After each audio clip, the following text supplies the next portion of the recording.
Can you hear me now? Okay. I have two ladies that I asked you to keep in your prayers. Today at lunchtime I noticed like 10 cop cars all racing down the same road. I mean, like fast, and normally, you know, what else would you do besides go see what was going on?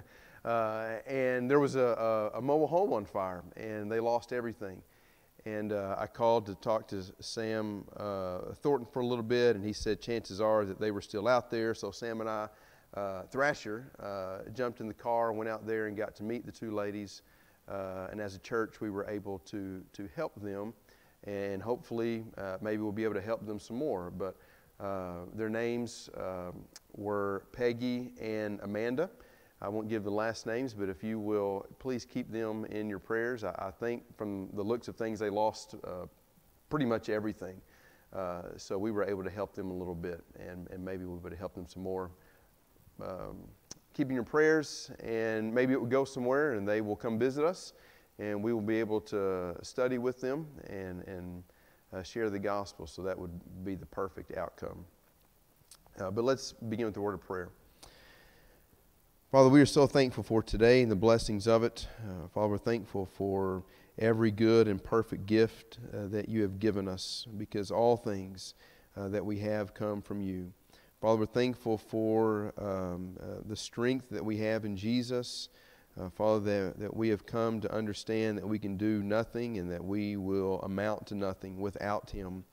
But in Him we are everything that we need to be, that He makes us more than competent to carry out your will, that He makes us and causes us to stand righteous in your sight, and for that we are forever thankful. Father, I ask you to be with the two ladies today that lost everything in a fire. Thankful for the little bit of help that we were able to give them. Maybe we will be able to help them even more with the outcome of teaching them the truth and showing them what it means to be disciples of Jesus. I ask that you bless us this evening as we study one another passage, and it's in Jesus' name that we pray. Amen. Agree or disagree, there is an aspect of self-centeredness in all of us. Yes, this is the correct answer. Yes. Some of us, it is very strong in us. Some of us, maybe we hide it a little bit better than others. But all of us have a certain amount of self-centeredness, which makes it difficult to carry out the one another command that we're going to look at this evening. And that is, we are told in Scripture to serve one another. We would prefer, I think, whether we would say it out loud or not, we would prefer to be served rather than to be the one who is serving. But the Scriptures tell us that we are to serve one another. Galatians chapter 5 and verse 13, open up there. Paul says, "For you were called to freedom, brothers. Only do not use your freedom as an opportunity for the flesh, but through love serve one another." And we find this command again in 1 Peter chapter 4 and verse 10, where Peter says, "As each has received a gift, use it to serve one another as good stewards of God's varied grace." How would you define the word serve? You know, as Christians, we are servants of God, right? And as servants, how would you define that? How would you define what it means to serve someone? Or how would you define what it means to be a servant?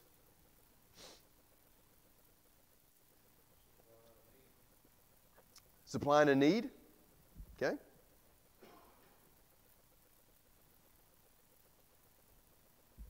What else? To give of yourself. Okay. What else?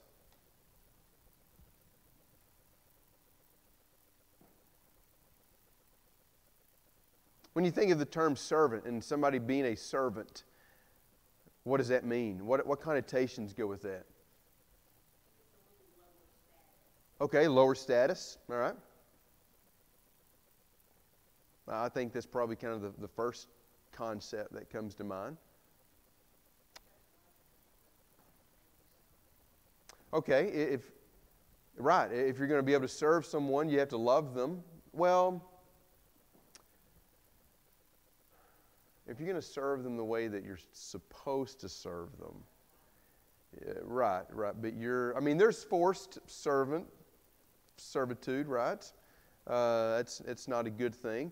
But to carry out this command, yes, if you're going to do it properly, then you've got to have love. You got to love that person, right? What else? Anything else?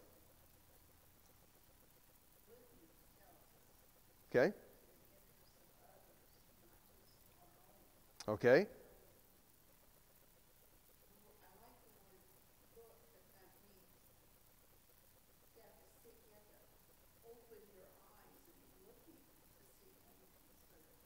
Okay. Yes, Philippians 2, verse 4 or 5 or something like that. Look out not only for your own interest, but for the interest of others. And if you're going to do that, you got to have your eyes open. You got to be aware of who's in front of you or who God has put in front of you to be able to serve them. Okay. It's interesting to note that word serve, it means to serve as a slave.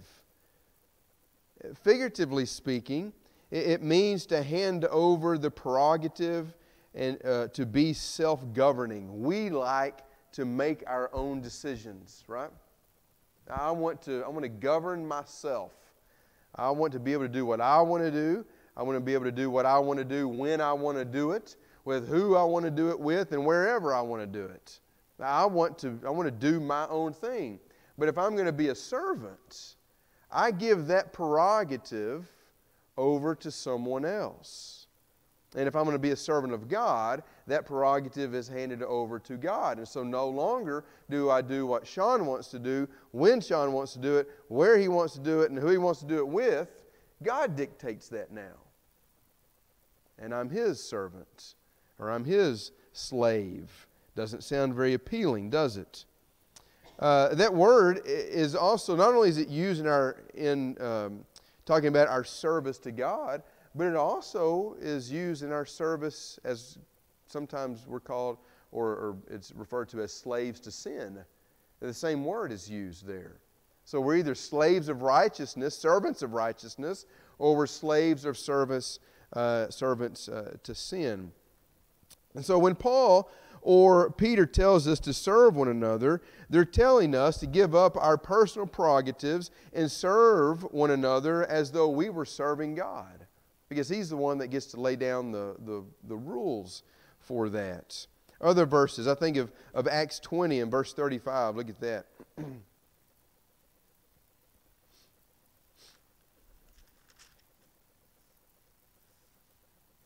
Although the word serve isn't in here, I think the concept is. Acts 20 and verse 35. In all things I have shown you that by working hard in this way we must help the weak and remember the words of the Lord Jesus, how He Himself said, it is more blessed to give than to receive. The word servant or serve's not in there, but I think it's very much implied, and it's better to give, to serve someone, than to receive service back.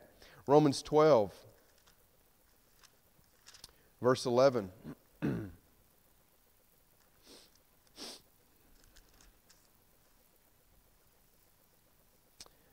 It's talking about in reference to the Lord. Do not be slothful in zeal, be fervent in spirit, serve the Lord.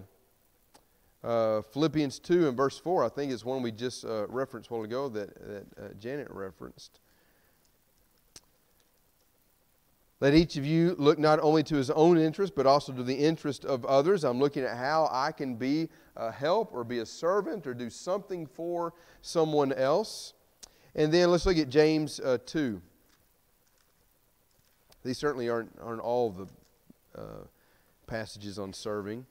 But James 2, starting in verse 15, if a brother or sister is poorly clothed and lacking in daily food, and one of you says to them, go in peace, be warm and filled, that's kind of the way that we would use that now, is we would say, if someone, comes to you with a problem and you say, hey, I'll pray for you. And that's the extent of it. Nothing wrong with praying. We ought to pray. But if all we do is say, hey, I'll pray for you, but we don't meet an immediate need that we know is there, he says, without giving them the things needed for the body, what good is that? So also faith by itself, if it does not have works, is dead. But someone will say, you have faith and I have works. Show me your faith apart from works, and I will show you my faith by my works. There's the idea of, I see someone in need, and so I'm going to do what I can to meet that need, if I can. There may be some times where somebody's in a need that you just don't have the ability or the tools to do anything about, but maybe you can put them in connection with somebody that can. We need to do everything that we can to serve, because as servants of God, we have given up our prerogatives and handed the authority of self-governing to God, and now He governs us. And so, let me ask you this. Is serving really a big deal?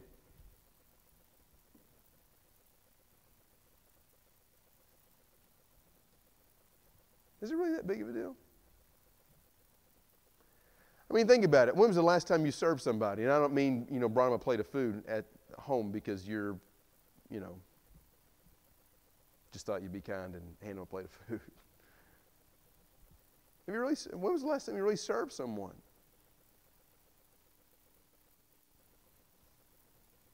So is serving really that big of a deal? It was to Jesus. For even the Son of Man came not to be served, but to serve, and to give His life a ransom for many. That's right. If it's a big deal to Jesus, it better be a big deal to us. Correct? So how often do we serve? That word serve there is not the word serve that Peter or Paul uses. Matter of fact, it's the word that we use, that we translate deacon in some places, but really the translation is minister. So it says, for even the Son of Man came not to be ministered to, but to minister. That's what it says. He came to minister to people, to meet needs, to see a need and take care of that. But I mean, the concept of serving is certainly there. Jesus came in the world to serve, not to be served. He came to meet needs. Did Jesus come in the world to heal the blind? Is that what His purpose was? No.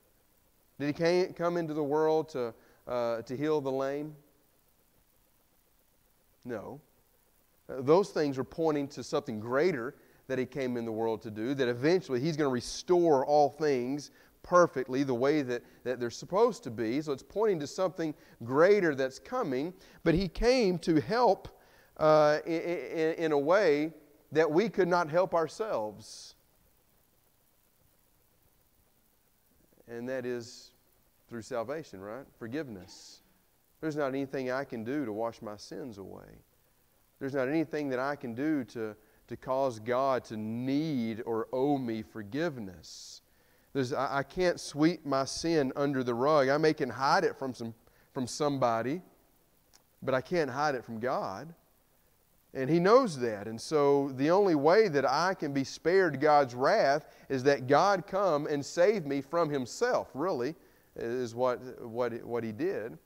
And gave His life to help me in a way, and you in a way, that we can't help ourselves. And so when I think about that, it really puts the idea, or a new spin on the idea of being a servant. I mean, I don't want to say that I'm not serving someone when I do something for them they could have done themselves. I mean, I could still call that serving. But if you really want to serve someone, you're really doing something for them that, I don't want to say that they can't do for themselves, and maybe something they're struggling to do for themselves. Or something that you see is just a really great need. And there's all kinds of ways that can be done. And so, as we keep going, why are we called to serve? Why are we called to be servants?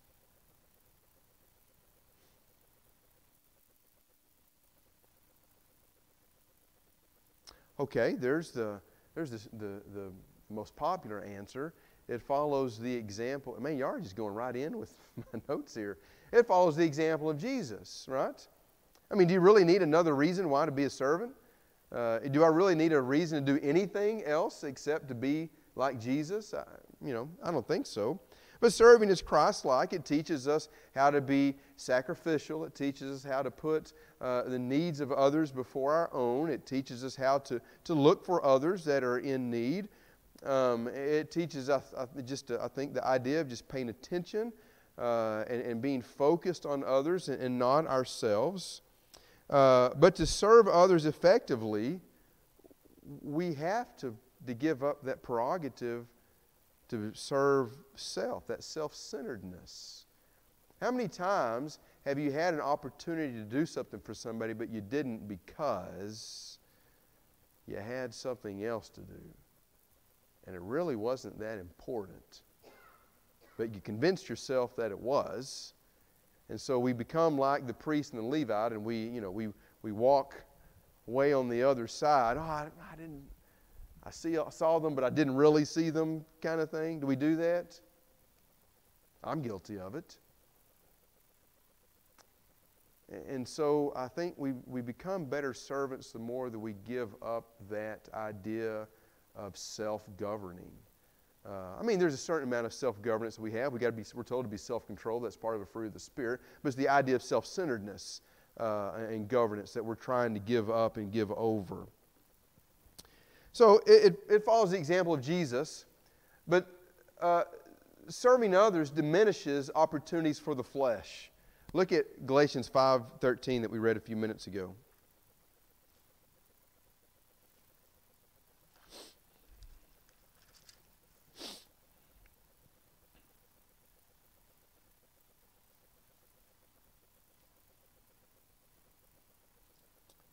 He says, "For you were called to freedom, brothers, only do not use your freedom as an opportunity for the flesh, but through love serve one another."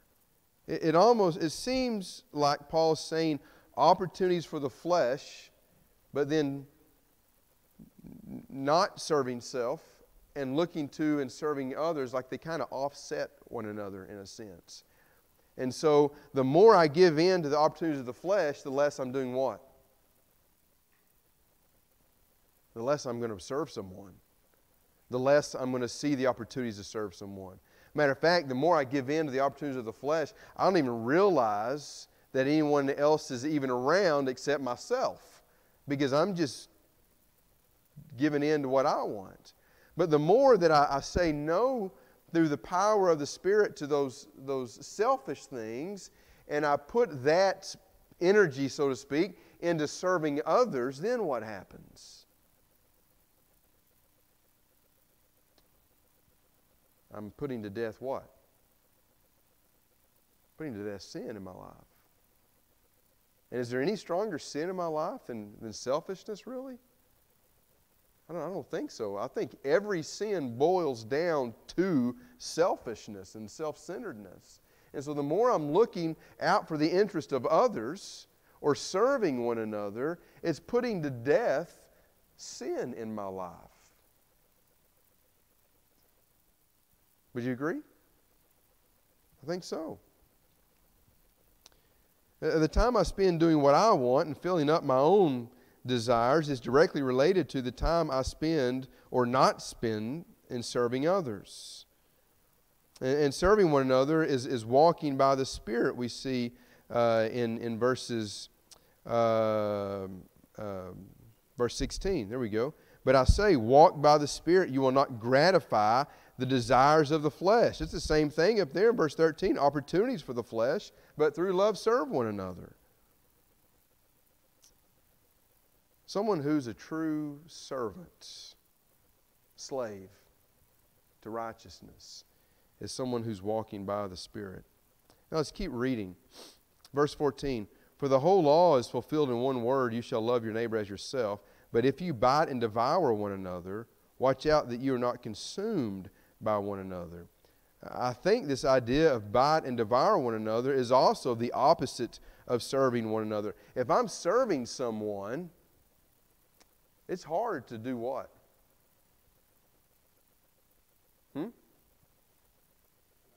It's hard to devour them. I know Paul's not literally saying devour them, but it's the idea of just being overcome and just, being on them and despising them and looking down upon them, slandering them, all those things. It's hard for me to do that when I'm through love serving them. It goes back to what you said. You got to love them to serve them. You want to get rid of arguments in the church? I think we do. Want to get rid of any strife that's in the church? Want to get rid of any division that's in the church? You want to get rid of any problem in the church? It would go away immediately if we all saw ourselves as servants instead of thinking, what about me? What about me? Well, what about others? And we serve them. All of those problems would immediately vanish. Because if I'm serving someone, what are they doing in return? Somebody's going to be serving me, right? That's not why I do it. But if we're all serving in some way, I'm going to get served and my needs are going to be met in that way. Another verse, First Peter chapter 4.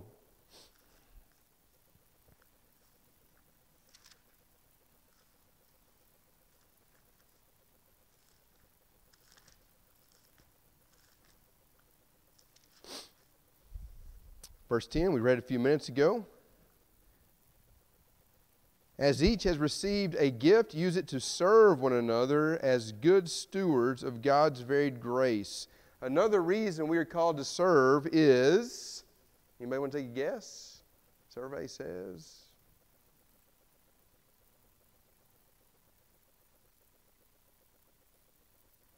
it's being a good steward of God's grace. The only way that I've received grace is because God did what to me?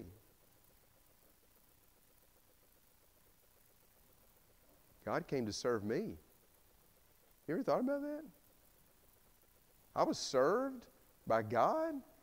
God came here to earth and served me. He did. And you think about it, what's He doing in heaven right now? What's Jesus doing in heaven? Say it again. Preparing a place, but even more than that. Yeah, He's interceding, pleading on our behalf to God. What's He doing in heaven right now? He's serving us, right? He's still serving us. And so He has served us, and I now can be a recipient of God's grace. And if I'm going to be a good steward of that grace, it sounds like Peter says, I've got to be a servant too of others. I've got to put them before me. I've got to think of others. I've got to look further than the tip of my nose and looking at myself and think about others. God has been gracious to me and given me everything heaven has to offer. It's a sin to use our abilities, our gifts, for self-indulgence. We need to use it and to serve others. When we don't serve others, I think we can safely say we abuse God's grace.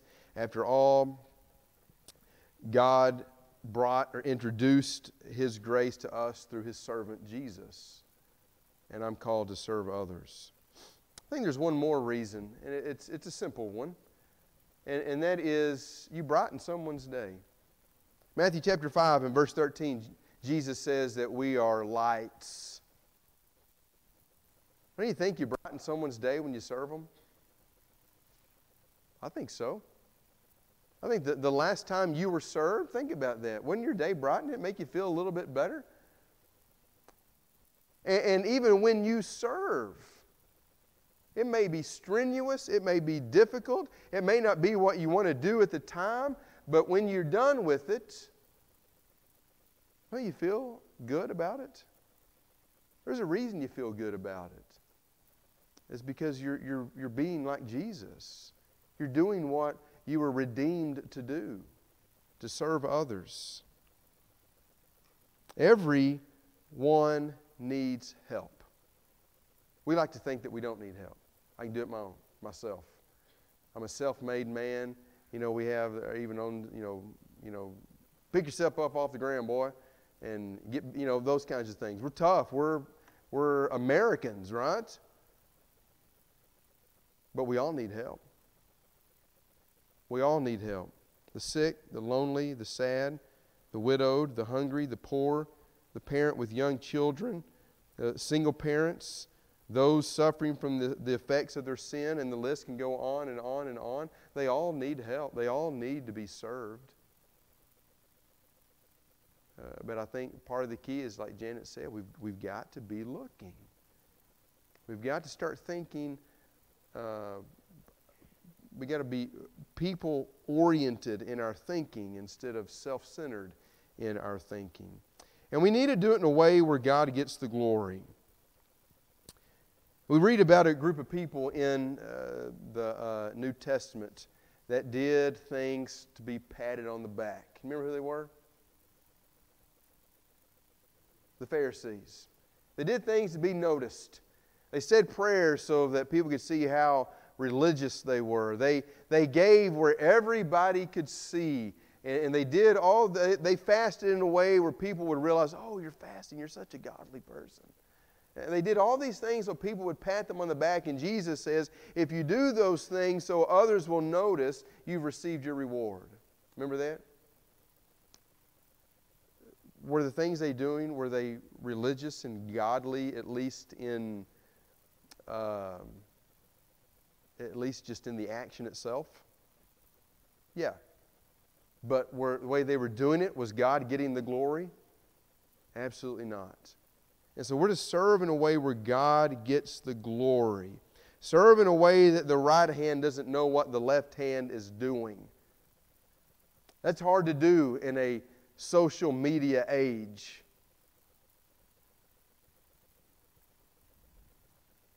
Just serve someone. Post it on Facebook. Who got the glory? Did God? We need to serve in a way where it's not for others to see. Others may find out, and that's fine. But we do it in a way where God gets the glory. We don't do it for other people to see. We don't do it for a pat on the back. We do it for God so He gets the glory. And we need to do it with love. I mean, it's the reason that we do it. It's the motivating factor. Why do I serve? Because I love God and I love others as myself. Why do you think we fail to see opportunities to serve?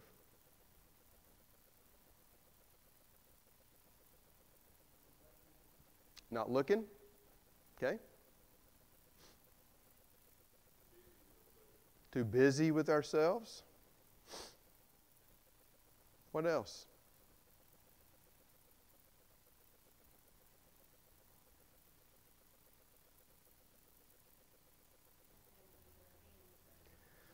Man, there's a good one right there. Sometimes we just don't want to get our hands dirty. And now always, literally, if we're really gonna serve somebody, sometimes we got to get dirty with them. Sometimes we've got to get so involved in their life that we're going to go, wow, this is heavy stuff. I don't know what to do. And you may have to go get help from somebody else. But just the idea of serving, it's not here's this and I leave. If I can continually help and I can continually serve somebody, I need to do that. I need to be willing to get dirty and get in somebody's life. And it's not always comfortable. I would say most of the time serving is not comfortable. I've always got something to do, right? There's always something that needs to be done. But sometimes we need to look at what's more important that needs to be done. Which one's really more urgent? Which one's really going to be the better thing in the moment? And I think you'll find it's either self or serving. And that's all. The answer is always going to be serving and helping someone. It's going to take time. It's going to take resources. It's going to take energy. But I think just the whole why we fail to see opportunities to serve, I think some of it's just we're scared. I just don't know where this is going to lead. Because it's going to cause me to do more than just, hey, I'll pray for you. It's going to require more of me. And I think it all comes back to selfishness. We have a selfish streak in us. We see it in the very beginning. Why did Adam and Eve eat the fruit? They were selfish. There was something they wanted for themselves. And that's been the plague ever since. Ways to serve. All right, let's get creative. How are we going to do it?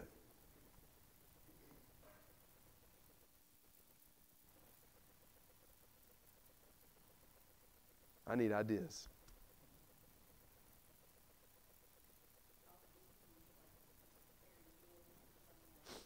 Okay. I think that's a legitimate way to serve. There are people sometimes that need meals. They're super busy, or life is weighing down on them, or they're sick, or something's going on in their life that would make their life, or at least in the moment, would make their life a little bit easier. Would take some needed stress out of their need. Nobody needs stress. But stress out of their life, that's something that they need. Take stress out of their life, at least in the moment for a little bit. Okay? What else? Okay. Providing transportation. I know there's several ladies here that drive some of our older members to doctor's visits and things like that. Maybe even to the grocery store. That's serving. That takes time. Okay?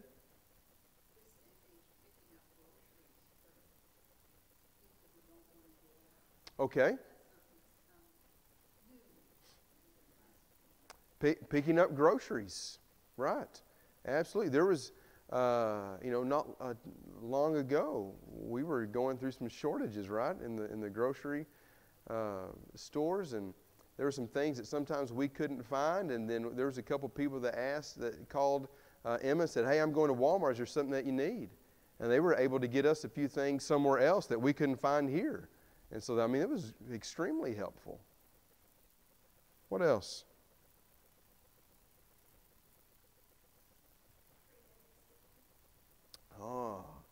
Free babysitting. Who wants to do that? Right? Nobody. That's why it's called serving. The things that nobody wants to do are the things that are going to be the most helpful for those people. It's just the way that it is. There's a direct correlation. The more helpful it is, the less pleasant it is to do that, right? It's just life. It's just the way that it is. But free babysitting, absolutely. I remember it was right after Ava was born, right? We were at home. She was like a week and 2, 3, a month. Okay, I don't remember. But she was still very small, maybe 2 months old. And we had some friends from church come over and just, wanted to see her and see how we were doing. And the mom grabbed Ava and she said, okay, y'all go have a meal together. We're like, she's still real little. And we did. We went and we rushed through a meal, probably ate it quicker than we've ever eaten a meal before. But we got away for a little bit. It was very, very helpful. Very helpful. What else? Okay. Offer to clean someone's house who maybe has had surgery or something's going on in their life that that's one thing that they go, you know what? I got too much stuff in my life right now. This is what's going to not get done. And go serve. Absolutely. I've known when that's happened several times. And again, it's one of those things. That may be even more than babysitting.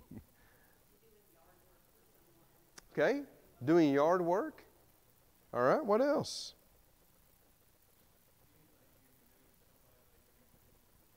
Okay. Anything that you can do for someone that they can't do for themselves. But that, again, that is extremely helpful, but it needs, in order to do that, we have to be looking. I keep going back to what Janet said. We've got to be aware. We've got to be looking. We can't be inwardly focused. We have to be outwardly focused. We have to be paying attention to those that are around us. And we're not going to get it right all the time. There are opportunities that are going to pass us that we could have served in that because maybe in the moment we were being selfish or we weren't looking out or whatever, that we're not going to see. But when you can figure out something that you can do for someone that they can't do for themselves, that, I believe, is being a real servant.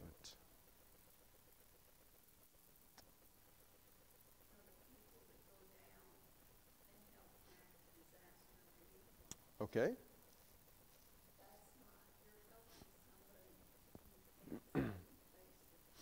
Mm-hmm.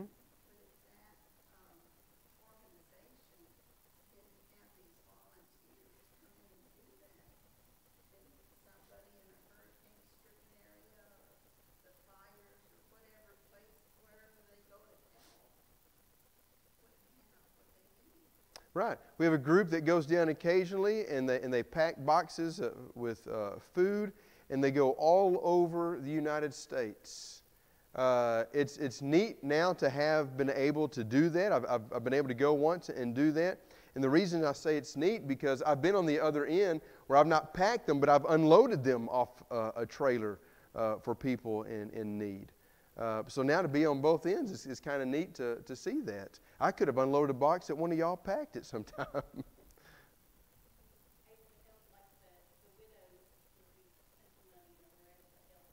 Okay. All right. Sometimes the only way you can serve is to contribute monetarily to some things. It's very different. Matter of fact, I would say it's probably not lawful in a way right now, or they wouldn't allow you to fly to India, especially just in an instance like that. So we're able to give. What about this? You ever thought of listening as serving someone? You know, sometimes some people just need to be listened to. They just need to know that you care for them. They're maybe not even looking for a fix to the problem. They just want to come talk to you. They just want to know somebody will listen to them and talk back. I think listening can be serving. What about being a mentor? We have a big group of young people. I think they have a good mentor in Sam. But you know, there's some people in here that have a lot more wisdom than some of the rest of us. And our young people need wisdom, a lot of wisdom. And picking one of them and becoming a surrogate grandparent or a surrogate mother or father. I know when I was in middle school and high school, there were other parents that I saw as my parents, and sometimes I even called them mom. And it was good to have that. And so being a mentor, I think, is a way to serve our young people. What else?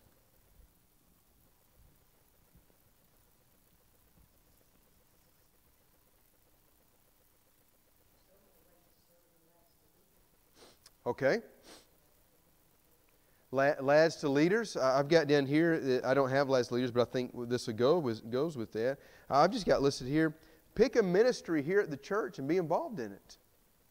If there's a ministry that you see that's needed and that we don't have, instead of going to our shepherds and going, you know what, there's a great idea that I think that y'all need to do. Say, hey, there's a great idea that I think we need to do, and I'm willing to do it and get it going. Maybe not only get involved with the ministry, but if you see one that needs to be started, say, you know what, I'm going to do this. We're going to start this. I'm going to recruit some people to help me with this.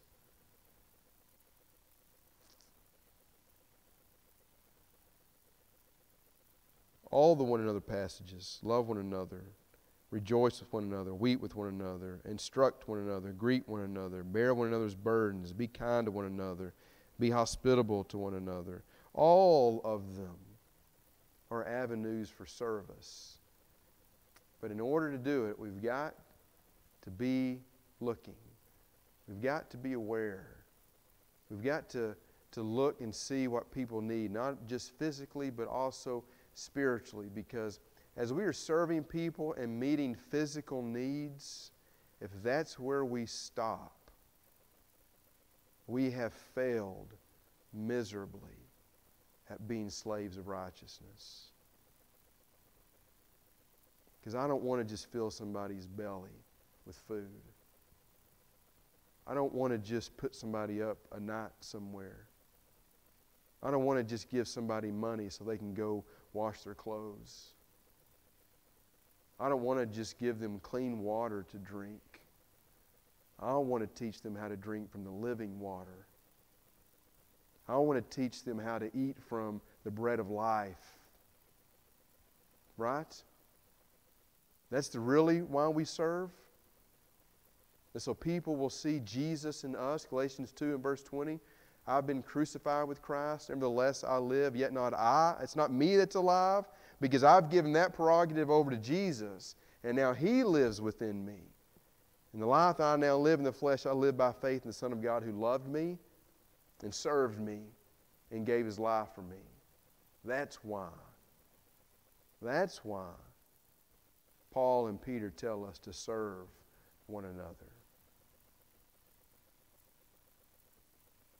Any other questions or comments? We have a few minutes left. Maybe not. Did you serve in the kingdom last week? Will you serve in the kingdom this week? When we give up our rights and service to others, the love of God is felt, and our needs will be met by others. But serving should be a lifetime pursuit. I'm going to share one more verse with you and we'll be done.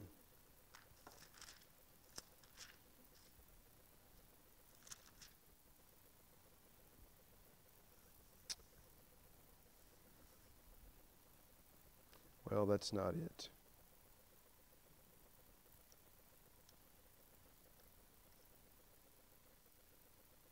We'll just leave it at that. Serving one another is a lifetime pursuit. And it's something that we've got to get up with on our mind every day. Today's not about me. Today's about somebody else. I don't know who it's going to be tomorrow, but it's going to be about somebody else. I know it's about Jesus, but in doing that, it's about somebody else. And how am I going to serve them? Because I promise you, if you're looking for it, somehow God is going to put an opportunity in front of you to serve tomorrow. It may not be big, may not be grand, it may be something very small, very minuscule, maybe something very mundane, but somebody will be put in your life tomorrow that needs to be served. I hope you'll keep that in mind. Thanks for being here tonight.